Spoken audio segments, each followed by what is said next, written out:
dates on these things. So we'll know, people will know uh, which one we're looking at. And I could even tell myself, I could put in there the chapter and verse, but dates on these things. Okay, dates on these things. Here's how we look on you. There we go. Thank you, ladies and gentlemen. All right, so here we are, A Course of Love, and we're in chapter 3, and we are at uh, paragraphs 316. And this group, how we do is we just read as much as we want and stop and talk when we feel like it. So, who would like to read chapter verse verse 316? John 3:15 or 3:16, I think it is. Anyway, who would like to read that starting there? Please put up your hand. I can read. Okay, thank you. Oh, Charles has his hand up. Oh, all right. No, Charles, Put it you down read real quick.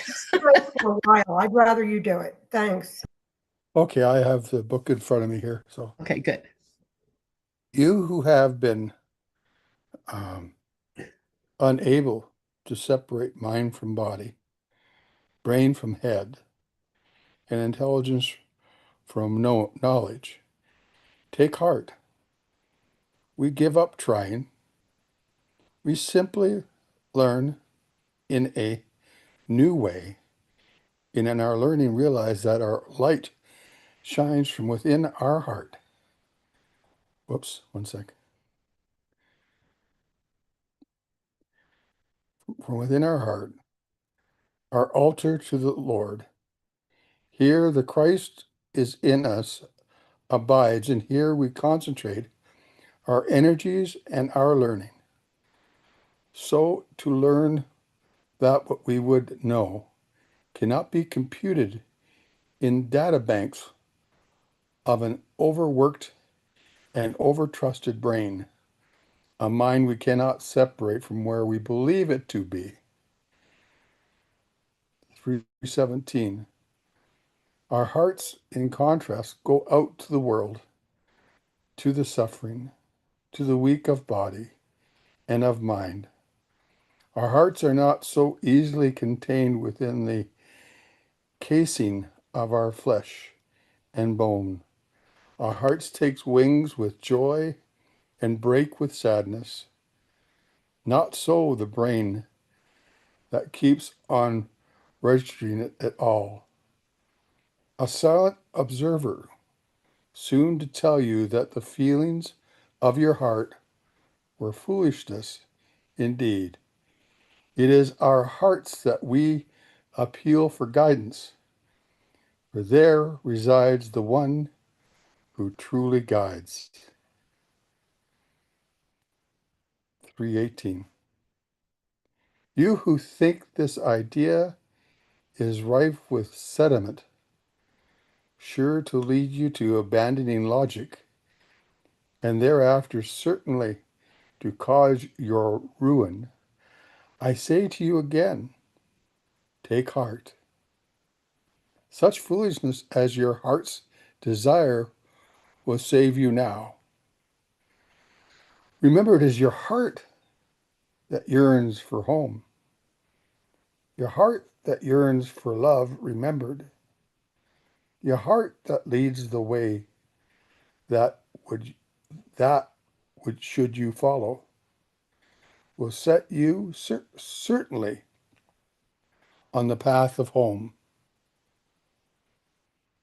What pain has your heart endured that it has failed to treasure for its source? Its source is love. And what greater proof need of you of love's strength? Such pain as your heart endured would surely be a knife to cut through tissue, a blow that to the brain would stop all functioning, an attack upon the cells far greater than any cancer. The pain of love is so treasured that it cannot be let go, can and does indeed attack the heart, brain, and cells, and then you call it illness and allow the body to let you down, still and always holding love unto yourself.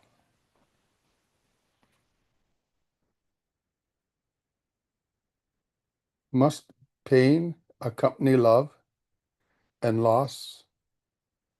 Is this the price you pay? You ask for opening of your heart, and yet should you be asked if you would have other than this love, you would not answer yes. What else is worth such cost, such suffering, so many tears? What else would you not let go when pain comes near? As a hand would drop a burning ember, as a hand would drop a burning ember, what other pain would you hold closely? A grief not to be given up? What other pain would you be so unwilling to sacrifice? Think not that these are senseless questions made to bring love and pain together, and that there to leave you unaided and unhelped. For pain and love kept together in this way makes no sense, and yet makes the greatest sense of all. These questions merely prove love's value. What else do you value more? Okay, can we just stop here and Sure. talk about this? And some of this stuff is kind of unsettling to me. Of course, I'm new to this course of love and just Mhm. learning about it. And you may have been studying it for some time. I think the video we just watched spoke of a great value to what we just read. Yeah, yeah, it very much connected to it, didn't it? Yes, And you know, the thing that I think that I have a question about is the question that of course Miracles asks us all the time: is suffering really necessary? And it seems to me like he's saying that the suffering is a valuable thing, and uh, that is something that we should maybe cherish. Maybe I'm wrong with that thought, and please tell me for sure if anybody saw anything different in this. But it seems like in this they're saying that the pain and all the things that we've endured, that they have a meaning, and that there's uh, let's see, what was it that uh, I was listening to, that just uh, our hearts in contrast go out to the world, to the suffering, to the weak of body and of mind. Why? Why would our hearts go out to look at something that is uh, absolutely the antithesis of what's real, other than to look at it? Because where's that suffering? The suffering is not in the world. The suffering is in my mind. So and I understand that, that the mind will tell you, oh gosh, yes, that's terrible. And my heart really goes out to these people or to this situation. But really, honestly, is that what the heart is for? To side with sadness, to join with grief? I don't know. Am I smoking dope here, or does if somebody have? if I may add Yes, something please. here, he's in this portion of the book, he's separating the heart from mind, as the heart being of an intelligence that doesn't use the same reasoning as the mind. And its reasoning sees the misunderstandings that the mind has and the misunderstanding the mind suffers from. Yet heart's always consistent with love, and it knows only love. Yet in its feelings, It allows the crying. It allows the comforting. It allows the hugs. It allows that which is not real to draw to itself, that it may shed its love upon those otherwise who would not know where to look for comfort. Within the heart of God's love is our comfort. Our comforter, the one who knows the truth of who we are, is within the heart and not within the mind. And the mind itself is one, like he's saying in this section, from my understanding, is the heart is the right mind. It's the mind of Christ. But And would the mind of Christ see suffering? the mind of Christ puts a call forth in the love to see the love of God's love in each other. But in order to do that, one must peer into the darkness to find the light. If my brother is in the light already, but since I see my brother other than light, then I must look into him and join with his heart. And his heart must be feeling sorrow, upsetness, because of a loss of peace, a loss of comfort. And in our sharing, we give each other heartfelt love. We listen with our heart and not with our head. And that's my understanding of what's being shared right now. Is the heart is love itself, bringing love to those who sort of put a wall around their heart and kept it sheltered from everyone else, and to draw them back into their own heart again. It's okay to have a relationship from heart to heart, whether it be a flower, an animal, a bird, a baby, an elder. Heartfelt love is truly a blessing. And the heart, when the mind follows the heart becomes a leader and the mind steps back, becomes a follower. But if the mind takes charge, then the mind becomes the defender. My understanding of what's being shared here. The mind itself is split from the heart.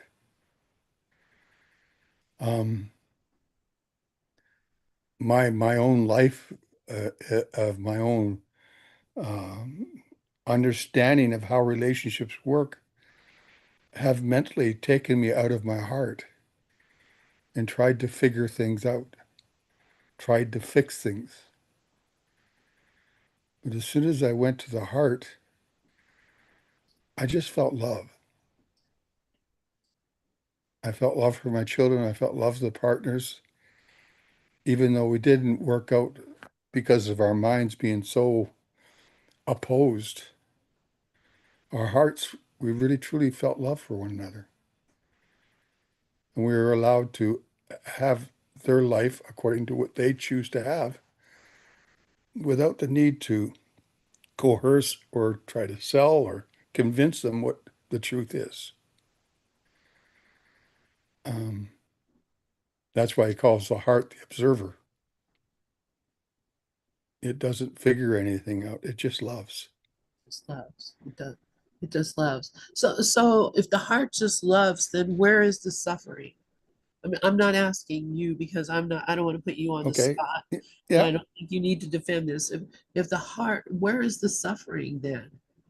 And this is what I'm trying to understand, is because this is, I think, foundational to this course of love, is that somehow that there is uh that the suffering is somehow real, or the that I don't know how to explain it.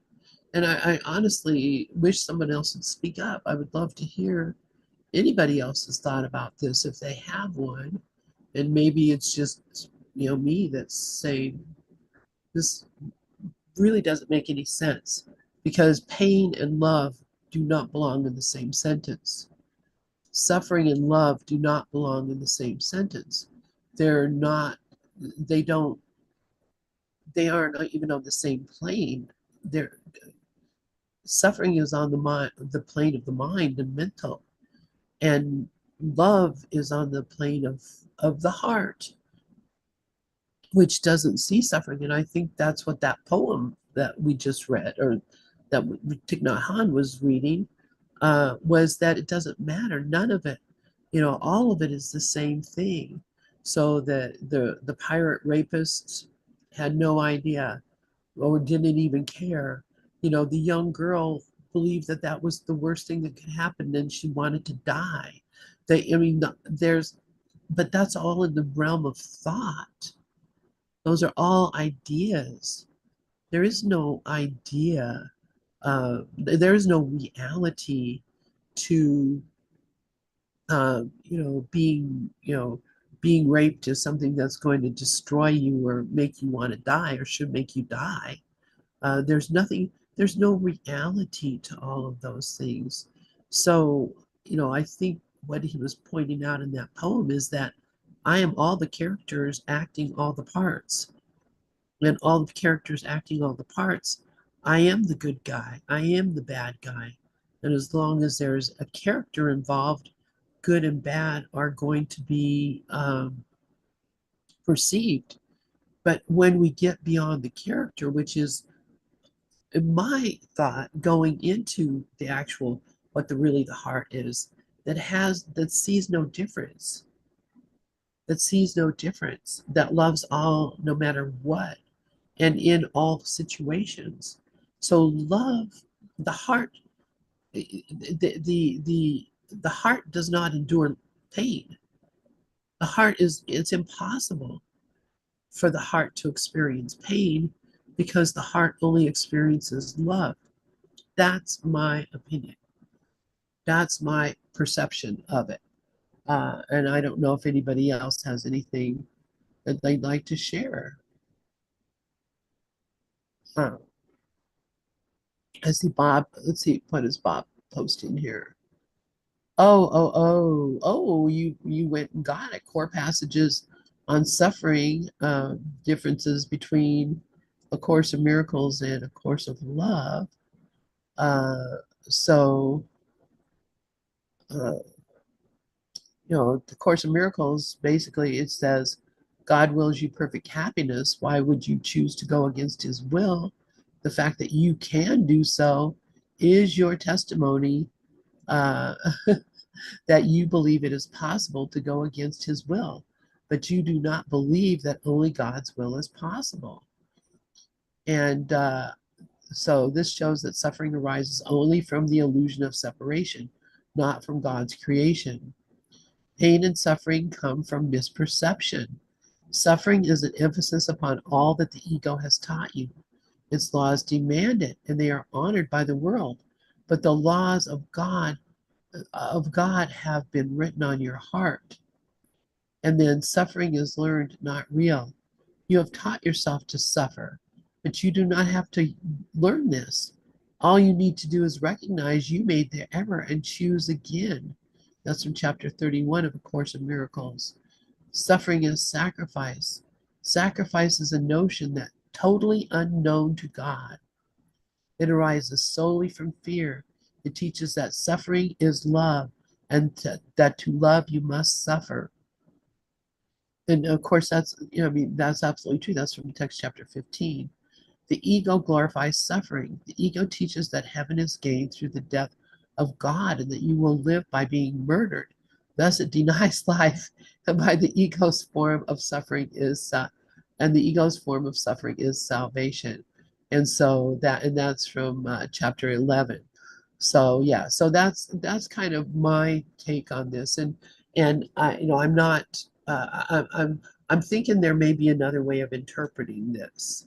So, and it also could be, the same thing that, we look at early, because this is early in the scribing of the book.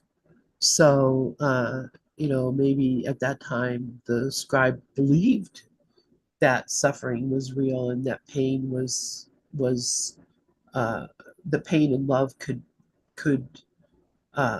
work together. I don't know. So and that, when we it's interesting, your book says the heart, attack the heart, but this says the tissue, brain, and cells. So it basically implying that it's my state of mind that makes my body sick or well, which I think to an extent is true. Uh, so must pain accompany love and loss? Is this the price you pay? You ask for opening up your heart, and yet should you be asked if you would have other than this love, you would not answer yes. What else is worth such cost, such suffering, so many tears? What else would you not let go when pain comes near, as a hand would drop a burning ember? What other pain would you hold closely, a grief not to be given up? What other pain would you be so unwilling to sacrifice? So, is he asking us to give up pain and to recognize that it's not real? Is what I'm hearing here? That somehow or the other thinking that the heart requires and allows pain is something that we need to let go of. I like that better. Okay, see you in a bit, McKaylee. All right. So 21, think not that these senseless questions made to bring love and pain together, and there to leave you unaided and unhelped, for pain and love kept together in this way makes no sense, and yet makes the greatest sense of all. These questions merely prove love's value. What else do you value more? And again, that's value to the ego. It's not value to spirit at all. The value is, that's, I want the peace of God for sure. So, I value this, but does that make my valuing real or necessary? Uh, so let's see, who would like to read? Sharon, did you want to read starting on 22? I'll read. Sure, thank you. We're here at 322. Lynn, I'll read. Oh, yeah, I said yes, go ahead. Oh, all right. Where do I go? Is it On must? 322, can you see where I'm just putting Right. okay. Your thoughts might lead you to a dozen answers now, more for some and less for your others. Your answers depending on the tenacity of your thoughts, which led by your ego would throw logic in love's way. Some others might use their thoughts in yet another manner, claiming to choose love and not pain, when what they really choose is safety at love's expense. No one here believes they can have one without the other, and so they live in fear or love, all the while desiring it above all else. So I think what he's saying is, everything's intention. And if you use your intention that you are the one, there's only one of us here, and that my intention is to extend love and to realize that when I choose the ego, I'm going to be the ego runs to pleasure. It doesn't want pain. But then once it's in pain, it just can't get enough of it. So it's this like ridiculous, mechanical thing that's running the show and going back and forth. So he's saying, basically, it's what I was talking about this morning too, pretty much like we want to get rid of peace because of guilt. That's all the reason to get rid of it. And yet it's deeper in the mind than what maybe I know, because I'm pulling it up a lot with, okay, that judgment, that's definitely, a desire to get rid of the peace. And that's really coming from the wrong mind. So the whole point now is to really, if you can, ignore it. Ignore that chatter, because it's not who we are. We are not thoughts. So he's saying here, wait a minute. What happened to my, okay, this is a little weird. All right. Think you not that love can be kept apart from life in any way? I mean, this is grace talking, and grace is all that's here. So it's saying, but we begin now to take life's judgment from it, the judgments gained by your experience, judgment based on how much love you have received and how much love has been withheld from you. We begin by simply accepting the proofs we have been given of love's strength. For this, we will return to again and again as we learn to recognize what love is. Yeah, there's like, layers to this, and to pierce through all the layers at once, I would think is not possible. I think maybe there's few in this world that have had that kind of awakening, but I don't know them personally. It's a layer by layer, or step on the ladder, keep going. And love is a fear in the matrix. Otherwise we wouldn't have a world. So if the manifestations of everything that I'm looking at, including the character that's seemingly talking, is just that. It's just an object. So it's not subject. The subject is the only thing that's here. The subjective, I am presence is what everyone is. So he's basically, wanting us to really look at, why do we choose the ego? Like, why not, if I miss the mark, why don't I just say choose again, rather than a judgment? Oh, I messed up again. That's just the way the ego gets in there really quickly and wants to usurp this process, as it does with this seeming world. So I think that it's all about love's equity. Love's equity is that if you realize that you've never been the person, that the person's been a dream figure in the mind, and it's not here for 70 years, we don't understand it. At least I don't understand how time is played out in this machine. The mind of, the cardinal in the mind can never understand any of it. Okay. Because that's what it is. It's a mind that goes in duality back and forth. And, for the most part, we numb ourselves in this world because it's painful. Why? Because it's not about sameness. I mean, that is so important. So anyway, that's all I have. Thanks. Oh, the attraction of guilt is the super duper one. Yeah. Yeah. So you just reminded me that, and our reading right now, we are in the Obstacles to Peace, chapter 19. So the one today is the fourth obstacle, the fear of God. But this one here, because you keep this is exactly what we're talking about here, the attraction of guilt. The attraction of guilt produces fear of love, for love would never look on guilt at all. It is the nature of love to look only on the truth, for there it sees itself, with which it would unite in whole union and completion. As love must look past fear, so must fear see love not. As love must look past fear, so must fear see love not. For love contains the end of guilt, as surely as fear depends on it. Love is attracted only to love. Overlooking guilt completely, it sees no fear.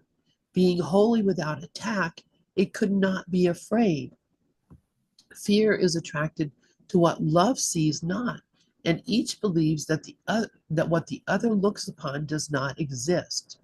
Fear looks on guilt with just the same devotion that love looks on itself, and each has messengers which it sends forth and which return to it with messages written in the language in which their going forth was asked.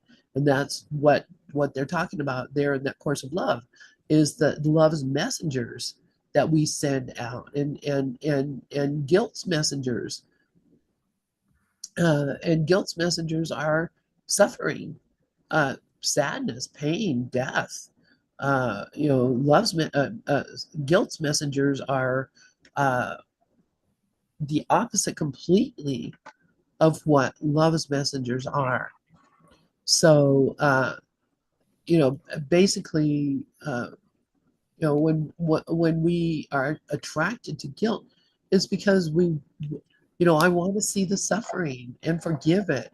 I want to see the sadness and let it go. But I want to see it. I want to see it. I want to get deep into it. I want to wallow in it. I want to grieve over it. Um, these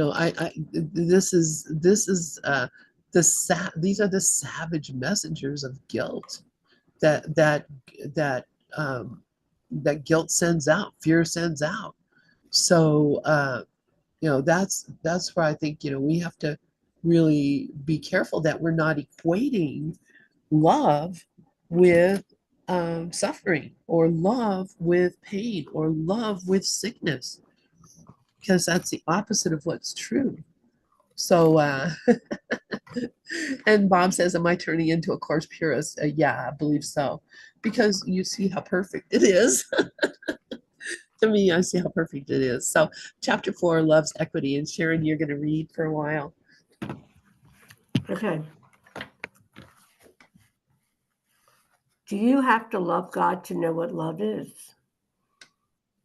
That's an interesting one. Rather than skim over it, you have to love God to know what love is.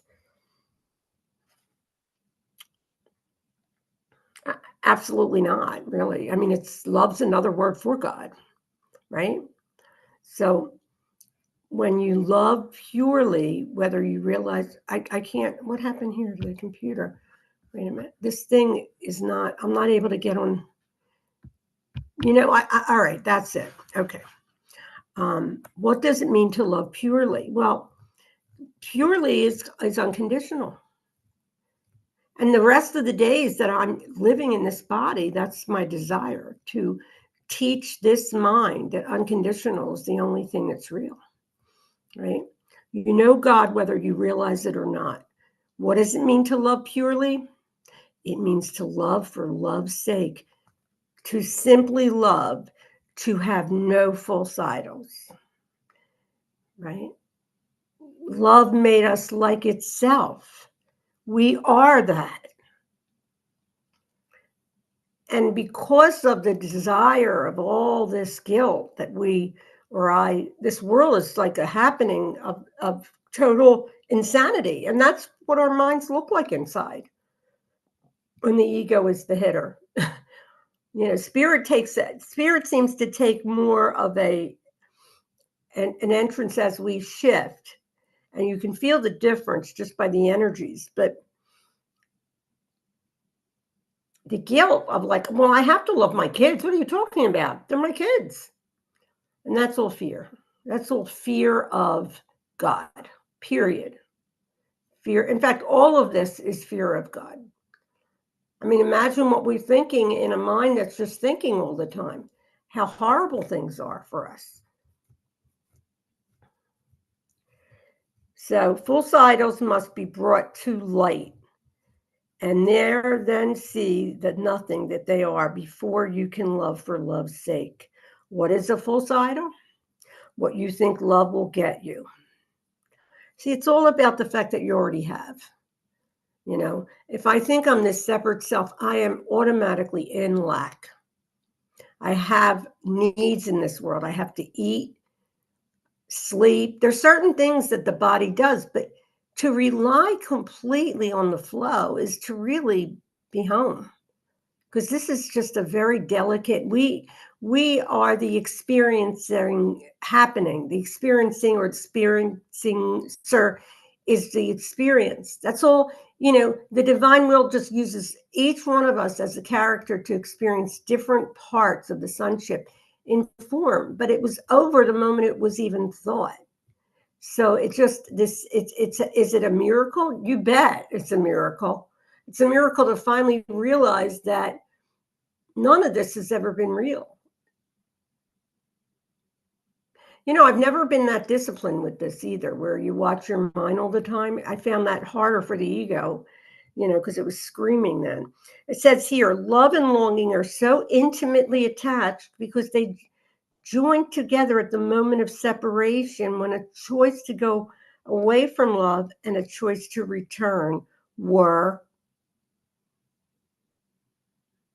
Lynn, I guess she walked away, were birthed in unison. Love was thus not ever lost, but shadowed over by longing that place between you and your source, both obscured. Its light and alerted you its eternal presence. Longing is your proof of love's existence. For even here you would not long for what is not remembered. So basically, there's a longing that we all have. We all know we want to be happy. And the conditioned mind can't give you anything but duality. You can't, if you have like pleasure in your mind, you don't have to you're not even predisposed to all of it by an individual. It's the way the predisposition is of the ego. It's hateful. It believes we're going to die and it's scared to die no matter what. But there's no breath in the ego. We give it the breath. Right? So love was thus not ever lost, but shattered. So it's just these obstacles that are hiding love's presence, right? Longing is your proof of love's existence. For even here, you would not long for what is not remembered. And what he's basically like, even like when you get like these chunks of truth, whether it be a glimpse or whatever, that never goes away, because in the right mind, our progress is always there, right? I mean, the right mind is bringing us to a place we never left. But you'd think that we have, because the struggle is between you and you always. And you can't get out of you and you, because when you're in the mind and you're fighting with just yourself, you just have to say full stop. I stop right now and I don't want anything but love. And that's organic. That's just the simply being. It's like Mandy wrote, isness is my only business. And it's really not happening at all the way I think it's happening. I thought it was happening like, pretty much, just real. When I thought it was real, I thought it was just, I'm in a world and the world's outside me and I have to work hard to get anything from this world, or it can be manipulative. All of that is all part of the game. But love is what we are, and we own it now, because we can only own it now. We can only hear the voice for love when we are in the present. But to take this path lightly is really the answer. I mean, I know the book says practice, practice, practice, right? But you automatically do. So just to add more pressure on, it doesn't make sense. My sister-in-law lost her son, or he transitioned, and she found out a bunch of things about his wife, her son's wife, and these things like would embarrass the girl, she that had this issue. And she asked me, what do I think? I said, well, I think right now with Jeff passing, I said, you need to give each other love. Forget about the story. That's just not important. Now, that was not me talking at that moment. And that's where you can see your progress really unfolding in everything you do.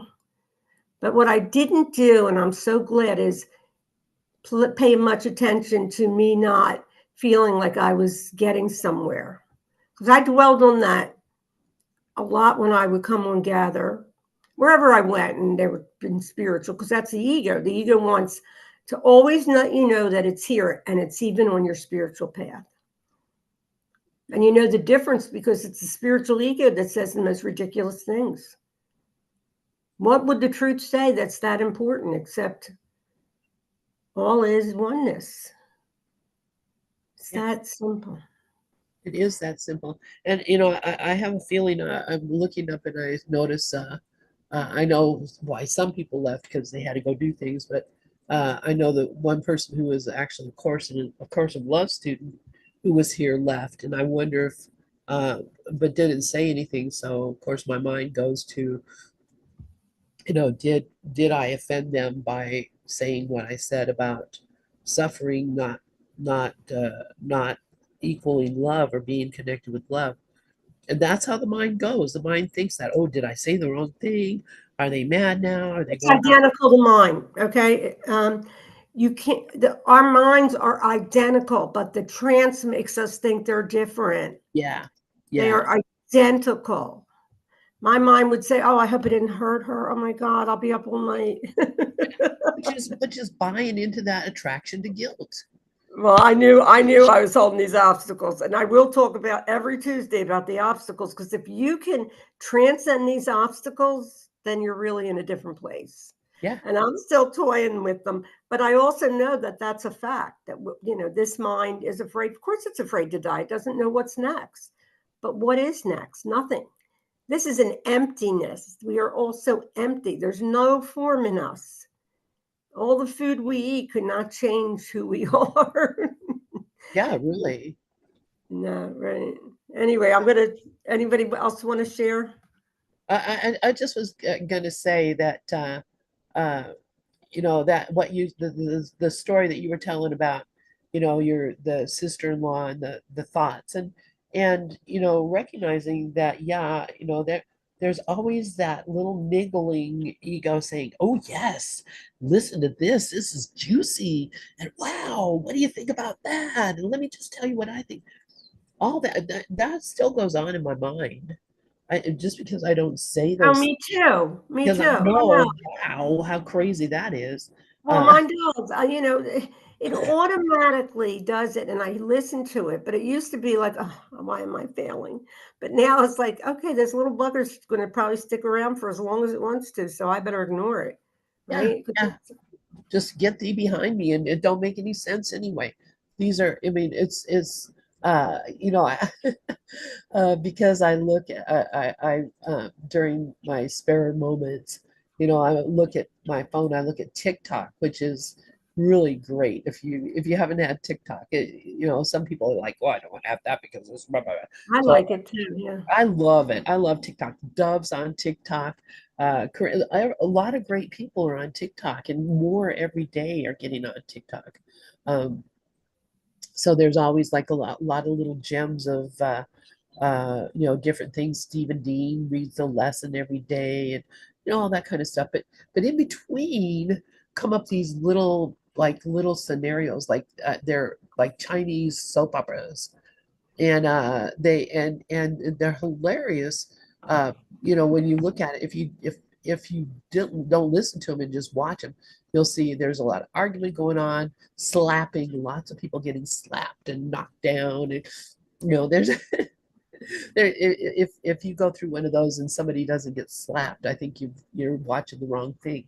But the big parts of their stories are all about the guilt and accusations and betrayal of love, and all the things that are attractive to the ego. And by darn, I'll get caught up in watching one of those. And the thing is, if you want to see the whole thing, you have to pay for it. So if you don't want to pay, which I don't, then you can just wait around and the next segment will come up, because they're trying to reel you in. But in the end you see, or sometimes they just start at the beginning with the end, so that you recognize, oh, okay, this is going to turn out like this, so you want to watch it to see it. But the whole thing being just looking for guilt, finding guilt, arguing about guilt, putting up. I mean, it is just an amazing thing to watch, because I know that there are millions of people who are watching that and buying into it and getting. I mean, I've gotten, just watching the little bits, which are only just a few minutes long. I've gotten furious, angry. Uh, I was like, come on, somebody do something about this. My mind going crazy over a little vision that I'm watching on YouTube. It's a good thing I really don't watch TV. I have a television in here. I haven't turned it on for several days, but if I do, I used to have it constantly on MSNBC. That's all it was, MSNBC all day, all night, man. Rachel Maddow, what she got to say? What's going on? I was addicted to that crap. Addicted. This attraction of guilt. So looking at this and getting so caught up in it, the ego just has all these little hooks and just keeps fishing and fishing, trying to capture my attention. Uh, but now I don't even look. I just sometimes I'll put on something or somebody will put something on TikTok and I'll be going, oh, look what that silly guy's doing. Look at how silly these people are. Because I recognize that it's just silliness. It's just silliness, and everybody's taking it so seriously that people get killed. They kill people over it. It's crazy. I mean, it's crazy. So, so you want me to read for a while? We have about 9 more minutes. Uh, and also, Sharon, I was going to say that I have that book. Bruce and I read it. Uh, uh, what is it called? It's The Obstacles to Peace, Ken Wapnick's book on the obstacles to peace. And what is it called? I can't even remember what it's called. But anyway, Bruce and I read it for like 3 years. Um, and every week, it would be, really getting deep. And yeah, being a fear addict. What is it called? I have to go Well, look. you know what else is deep too? Forgiveness in Jesus. And I know McAllie and Karen are reading it, but I think it's going to take me years to finish it because it's in small print. And if you want it down the road, I'll share it with you on here because we could do I this have it together. on Kindle. Oh, okay. All right. Yeah, I have it here on Kindle. So, but It's actually a really good book to do in different parts. You can't, for me, a lot of it is so much the intellectual, and the book I was reading today is so simple. And what I'm doing is training my mind to, I'm trying to watch my mind that it doesn't take on more concepts because this is the whole problem, you know. yeah, But I do like reading Ken because he's absolutely, what comes through him is absolutely brilliant. Just like with Bob too. What comes through him is brilliant. It's like, you know, the gratitude that I have right now is organic. Like it's the self that's grateful. I mean, it's getting to a point where the infinite self is seeing itself. And of course, that only happened for a couple of minutes, but it doesn't really matter because it's just so perfect that everyone is in exactly where they're supposed to be. And I don't even, oh, Mickey's here too. Hi, Mickey. So, the Hi, thing, Annies. yeah, hi, honey, too. It's kind of like, it's so darn simple that it takes such a small amount of willingness to get that we are overlooking the very thing that we are. And it's so much about these obstacles. So looking at the obstacles and saying, well, one day I could have the fear of God, and the next day I could have, guilt, but it's all the same. It's the trapped energy that we haven't, that are made up into dark thoughts. And these thoughts we believe is us, and it's blocking our light. It's a blockage. What's blocking me now? Well, of course, I could never stop judging on my own, but judgments are less and less. And to get hooked onto it is just to say, choose again, because we're getting nothing out of it. But, again, I said early this morning, I couldn't get there until I really had a deeper seeing on how much this whole thing is smoke and mirrors. Anyway, that's all I have. yeah. Robert talks about levels, and that's another thing that's important because on the level of the level 2 on this mind is crazy. So you go to, you just try to stay on the pure level, I guess, if you can. I'm sorry, Lynn. Oh no, that's okay. No, that's good. And I was just thinking as you were speaking, saying those things, that's really kind of the core of Sandy's work. uh, the clearing, basically. Uh, Yes. and I was thinking as you were saying that, that would be a great book for us to read because I think that I honestly think that that would be very helpful for all of us at this Well, point. Tuesday nights, what do you have planned tonight? I don't have anything planned tonight. Because we could do a book like the one you got it, Cosmic.